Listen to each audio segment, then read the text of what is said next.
Un terzo del territorio veneto è sotto il livello del mare. La sicurezza dell'acqua è garantita da 400 idrovore, ma l'acqua è anche una risorsa gestita nella regione dal lavoro di 11 consorzi di bonifica.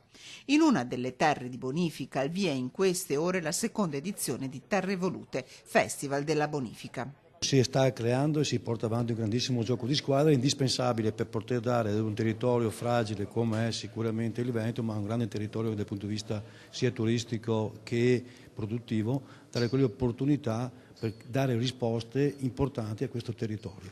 Per adeguare tutte le nostre strutture a un cambiamento climatico sono necessari investimenti, tanta progettazione e anni di attività e operatività. Quindi i consorzi sono in prima linea per iniziare a potenziare il territorio, a ritrasformarlo proprio in funzione di questi nuovi cambiamenti. Nel 2022 si celebreranno i 100 anni del primo congresso regionale delle bonifiche, ospitato nel 1922 proprio a San Donà di Piave.